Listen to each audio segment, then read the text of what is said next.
So Max, tell us a little bit about your family, where you came with your family and all that. Yeah, so I'm one of 9 children. I'm the third eldest, and my mother was Maura Condon from Morgan Street, and my father was Michael Keane. He's still alive, thank God. He's 89, and he's from Dungarvan. And they had a mineral company, Keane's Lemonade and Orange.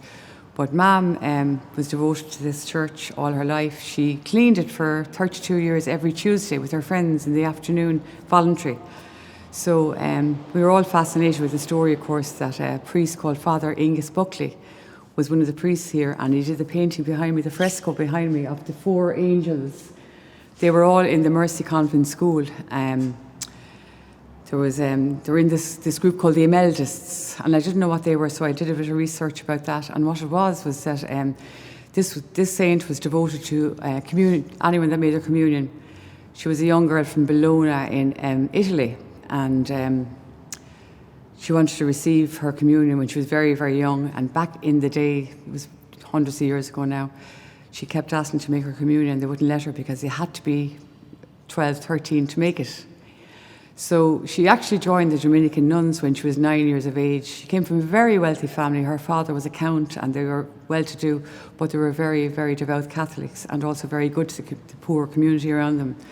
So she joined the nuns and wore the habit at 9. And the story goes, just to make a long story short, that at 11 she was praying to be received by the Eucharist, and the priest. They all left the church, and they found her kneeling hours later, and a host was floating over her head.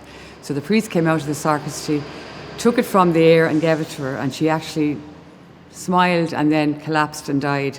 So that's Sister Imelda. I had never heard her before that, but I always wanted to know what the Imeldists were. So what they were was about a group of 300 local girls from all around the city, different schools, and they'd come here once a month and do a procession. They'd wear their veils over their faces and make their communion dresses, and they'd pray. They'd have the host going around, almost like the Legion of Mary and the May processions we had when we were young. So Father Buckley went in when they were about 9 years of age into the Mercy and picked out 4 of the girls from the Emeldists. And one of them was my mother on the right. She's in the yellow there. That's Maura Condon, Morgan Street. Beside her is Kitty Blackmore. She was a couple of years older than the rest of the girls. Then there's Cora Sue Grace. And then behind me, directly in the blue, is Bernadette Crowe. So actually, I called down to Bernadette Crowe last week, knocked on her door and told her who I was. Of course, she knew Mammy and, shared her love of Mammy. And my mum had died on the 21st of February this year. So a lot of emotions going on at the moment here with me about that. But Dad is missing her big time. They were together 63 years. But anyway, the whole story was, it wasn't just a painting he did. He took 4 years to complete the fresco. And in behind here, there's a little doorway at the side of the street where they'd often go in, knock at that door and go upstairs into the studio. He had all his easels and his oil paints and everything in the back. That was Father Buckley's studio. So he did preliminary sketches of all of them, but it was absolutely unbelievable that Mammy's hands are on all the angels. He loved Mammy's hands, so he used her hands for the model for all 4 angels, which I only found out recently about. I mean, that was absolutely wonderful to find that out, So when I was talking to Bernadette, I saw a charcoal sketch over her fireplace, and I said, what is that? That looks lovely. And she goes, that's Father Angus Buckley's preliminary sketch of my face for the fresco. Your mother would have got one, Betty Blackmore would have got one, and so would Cora Grace. So they probably back then in the day, in the 40s, they didn't think anything of art, so it was chucked out. But I searched, tried all my relatives, and nobody has it. But the one that, I just took a photograph of Kitty's one, and it's just a sketch, a very, very beautiful drawing, and it was a gifted artist. So when I came back from talking to Bernadette, I went online and I found that Father Angus Buckley was in Rome for 10 years. He was ordained a priest in Rome in the Dominican order, and he studied for 5 years in the Royal Academy of the Arts in Italy, in Rome. And he studied under a master. We don't know who the master is. And it wasn't Leonardo da Vinci because it was way out of his time, but somebody to that caliber that he taught him, the skills that are here behind me. He also did a huge mural in Philadelphia. He did another one in Limerick, in a church there. Actually, there's another one then in Kilmacow. It's meant to be the biggest fresco ever painted in the church in Kilmacow in Ireland at the time. So he was a prolific artist, That's all I can think. He was from Cork, and he died of pancreas cancer at 65 years of age. So he was based here when he finished in Rome, so he was here from the early 40s until then he went to Limerick and he did more paintings up there, you know. I think that's what And was it Dominican, why was it special to your mum? I mean, what was the thing about Dominican? I suppose because she's from Morgan Street, so this was her local parish, first of all, and then the Imeldas when they were very young. She would only be 9 when he started the paintings of those girls, and it went on for 4 years. So she grew up with Father Angus every week, sort of thing, going down to get sketches done of her hands and that, and her face. But they would have come here for vigils and communion and mass and all the sacraments. They would have had them all here in this local church. So she had a great affinity with the Dominican Church, you know. So. And Mark, did she talk much about her childhood, like in Morgan Street? Because it's a very interesting area back then. Yeah, you know, like what happened, there was only a tiny little house, you almost nearly had to bend down going into it, you know. But she had, like, her cousin was over from England and her grandmother was living there. So there was my mother, I'd say Granny and Grandad, Mammy, there was Betty, there was Margaret, there was Michael, there was Harry, there was Davy Condon. Now, then there was also her cousin over from England, Maura Carberry, during the war. She came over here for a safe place, and her grandmother. So there was 10 of them in a 2-bedroom tiny little house, but they managed, you know. And any cooking I do now for Dad even still is Mammy's recipe. There, the Chester bread I made for you, there was Mammy's recipe. And stews and ribs and cabbage and fish and whatever I do is all, I always reminded her, even though she had dementia, Mammy, only for you wouldn't know how to make that because I didn't learn anything in school. And like Denny's was across the road, right? Yeah, Denny's. So actually my mother's first cousin, Swanker Ryan, was in Denny's, and he died chasing a pig around the vat and fell into the boiling hot. Do you remember that Swanker Ryan in the Glen? Yeah. That was my mother's father would have been the Condons. Then my mother's mother, the Ryan, so it was on my granny's side. Swanker Ryan would have been her brother, and he was killed instantly in Denny's chasing the pig. He slipped. So that was one big story out of Denny's. I remember always being traumatised by it. So I was only about 12 or 13 when that happened, you know. But my grandfather then worked in Flanagan's and went to work on a bike, and he was a salt of the earth man, you know. He was just a lovely, lovely person. This would be the fish and poultry. Yeah, that's Mammy's father worked there, you know. And I'd often remember him cycling up to Percy Terrace to us on his bike and bringing us bags of sweets, and he'd have his bottle of stout, and Mammy had poured, and Mammy said, I was only 7 or 8, and she said, you used to love the dregs at the end of the glass. And I used to think about it afterwards. I was going, oh Jesus, what was I drinking at all there, you know? But it didn't do me any harm, really, it didn't. You know, Dad came from Dungarvan, so it was kind of a different background there. He went to boarding school, and, you know, there was more what would you call it? Middle class. Yeah, you know, so I got a balance of both, you know. Never looked down on people, or never, like my mother always never judged anybody, you know. So I miss her terrible, so I don't want to start crying now, but yeah. So it's very sad. yeah. I'm sorry for catching you so quickly after your mum's death. But No, it's an honour to do it, actually. Yeah, and just about the Keanes, like, because you said like Keane's Orange, Keane's Stout and all that. Yeah. That was well known in Waterford. Yeah, Dad used to do the canvassing to all the shops, you know, and take all the orders from all the little shops around, the little huckster shops, and then ring Mary with it and go up to Dungarvan and collect it. And I remember always the bottles in the back of the boot, but there was lorries going around as well, you know. So she did very well, Auntie Mary. She was 93, 3 years ago she died. She was actually staying with my sister in the moorings. She lived there for the last 3 years of her life. So, and she was very well looked after.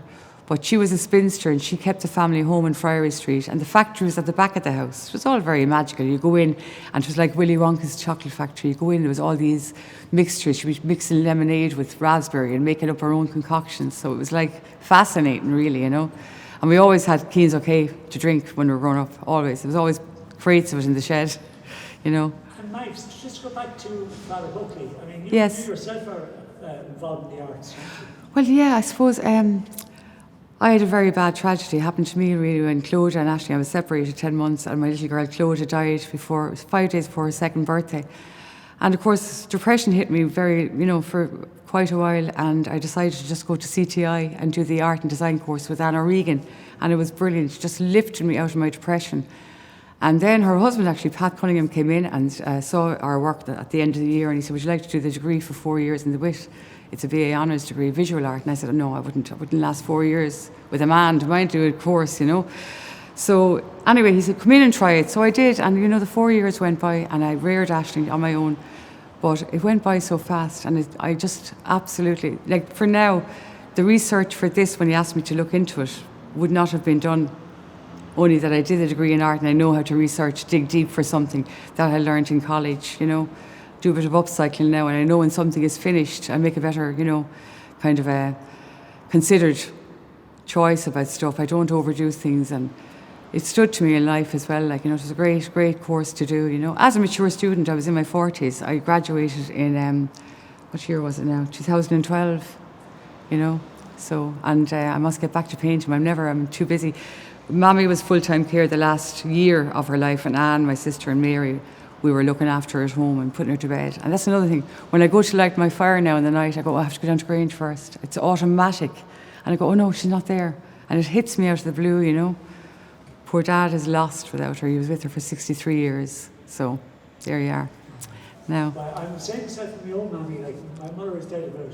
Daddy was asking me that, and I didn't know. She's dead about 15 years, and I still kind of feel, oh, she's about ring my mother. Yeah. And then yeah, she's not there. Yeah. When I walk into Grange now and through the garage, there's a little conservatory at the back, you know, and you see Daddy there, you know, and I'm bringing in the dinner. I call it Meals on Wheels, but the chair is empty, you know, and I know it's awful for him, really hard for him, you know. So. But funny enough, older people are better able to handle it. Yeah, well, he has a routine. He goes to Mass now every day, which he couldn't do during lockdown or when Mammy was sick before lockdown. So now he has the freedom, and he's reading books, and he's doing loads of research on this and that and the other thing, and he's still talking about Father Keane, you know.